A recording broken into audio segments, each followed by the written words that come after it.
All right, so now we have transitioned to outside, and we're gonna be playing on the tennis courts, which is not an official pickleball court, does not have the same lines. It's a slightly smaller court, plus you have the noise of 28, which is gonna be distracting. Just make those accommodations. So we're using the tennis net. It's about the same height as the pickleball net. It drops a little bit low over here, but that's okay. Again, it's an outdoor modification. When we play pickleball outside on the tennis courts, we are actually using the tennis serving lines, or the service court, as our pickleball courts. We're using the singles line on the side, service line here in the middle, service line here in the back. This rectangle in front of me is the pickleball court. Mr. Aki is standing in the other one. The tennis court, the rest of it that's behind me, we're not using. What is this guy Just even using talking this short about? box here. Now, since I don't have someone behind me, I'm not going to worry about straddling the line. Just I'll start the serve from game behind the already. line. There's no dividing line because it's a much more narrow court, which is great for singles, for outdoor what we're doing. So if Mr. Aki and I are playing, I serve to him. There's not a service line or a non-volley zone, excuse me, for me to come up to. So I'm just kind of using about what I think would be that line. Right now, with a much more narrow court, we're focused on our accuracy. Right now, Mr. Aki and I aren't going to play a game. We're just going to rally back and forth to get an idea. The wind is a factor out here. The ball bouncing off the harder court's a factor out here. And it's a smaller court, so accuracy is a factor. Again, classes that come out in the morning, it still might be a little bit wet, so it's going to be a little slick sometimes. So depending on the time of day, the wind, the traffic, the sun behind us, all those are factors outdoor that you don't have as an issue indoor. So as we and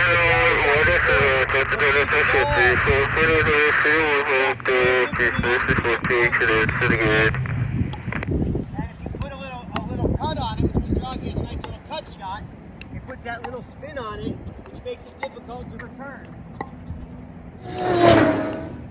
Since we don't have that non-volley zone, it's tough to tell someone that they can't volley in there. So we're really playing without volleys right now, just to make it equal for everyone. One more volley, one more rally, to get an idea. So charging the net good. I volleyed it, which we can say it's not a rule. At the same time, how do you tell someone not to when it's right there? Okay? So, when we play outdoor, we're not playing official pickleball rules. We're not having a tournament. This is more or less just a practice. The good thing is, these courts are out here all the time. You don't need the gym. You don't need those lines. You can buy a pickleball 2-paddle set with a ball fairly cheap. Even at Walmart, they're like $10 for 2 paddles and a ball. So if you ever wanted to have a year-round lifetime activity, pick up a pickleball set, and these nets are here all the time for you to play. All right, so we're back indoors again. We're going to be working on our doubles game here. So we have the 4 phys ed teachers here. A couple different strategies we talk about when we do doubles for singles. I'll explain as we go. The biggest one is in singles, if your score was even or odd, depending on what side your serve came from. In doubles, the person on the right always serves first, and then their partner would then serve after they've messed up. So you're going to hear us when we talk about our scoring. We're going to say the serving team score, the opponent's score, and then whether it is a 1 or a 2. 1 meaning first server, 2 meaning second server. That way the other team knows. Does this guy ever stop talking? So we're going to go over, just play a little bit. I'll stop and talk about the strategy about when we charge a net and using the non-volley zone. I realize it's difficult to see the lines, but we are playing the tan lines, which are the badminton court. We got our ages together, so we serve first. I'm on the right. I don't know if you can see me.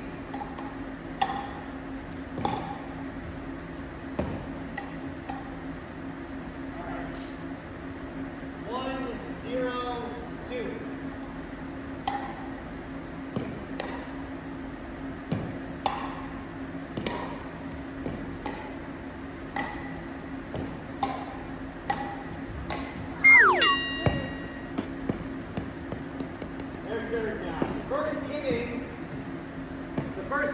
First turn of service, only one partner serves.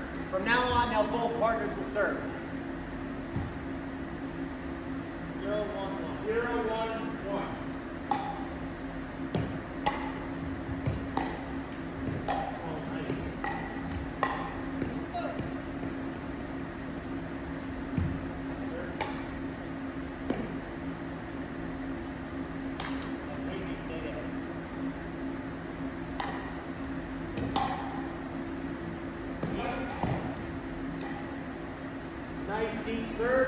had to let it bounce. I could not volley it due to the double bounce rule. Short.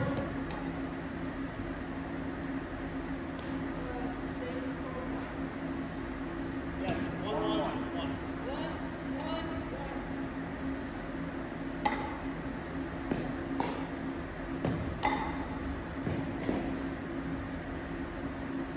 Out wide.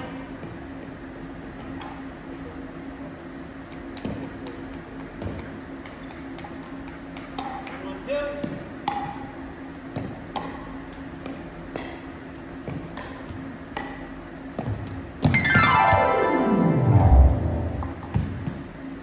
At this point in the video, I want you to start keeping score. Currently, the score is 1-1, and Mr. Aki is the first server.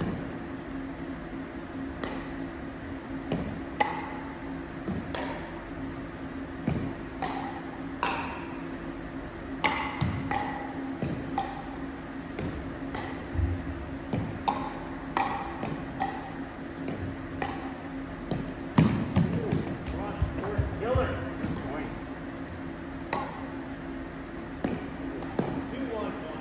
2-1-1.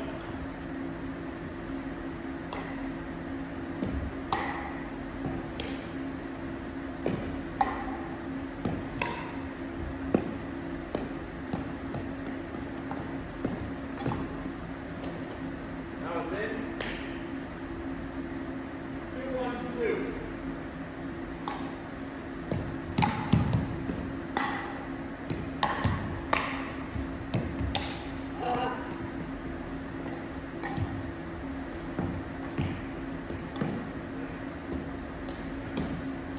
Three, 1-2.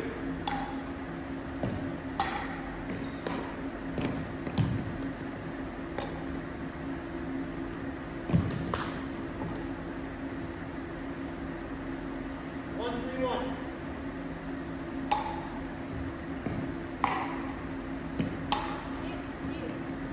To be fair, Miss Harrington and I have the sun in our eyes from the doors, and we keep losing the ball in the light of the door.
1-3-2.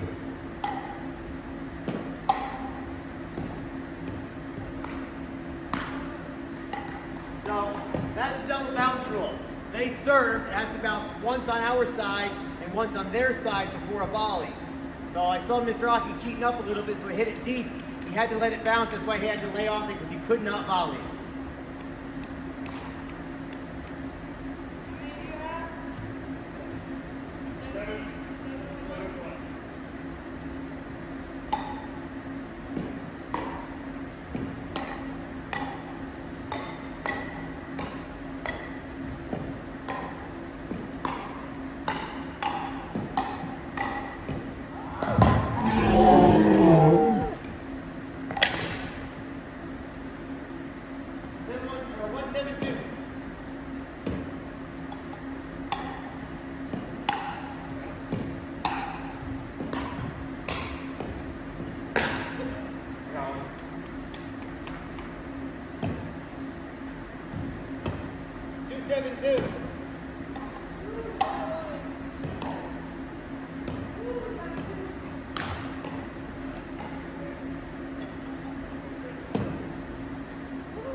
8-3-2.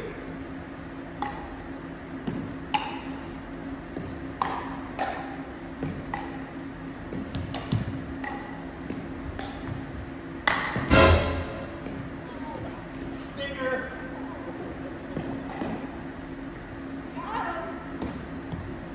9-3-2.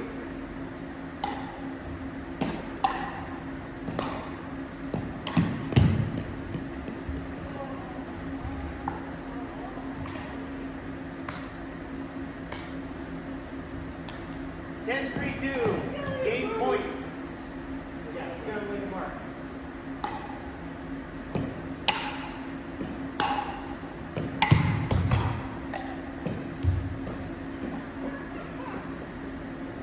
And that's the game. They win 11-3.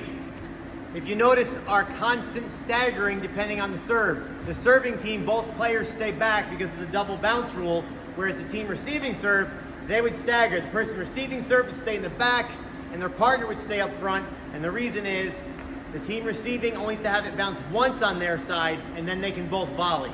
Whereas the serving team has to have it bounce once on the other side and once on their own side before they can volley. Not our greatest game as far as skill, but hopefully you saw the rotation.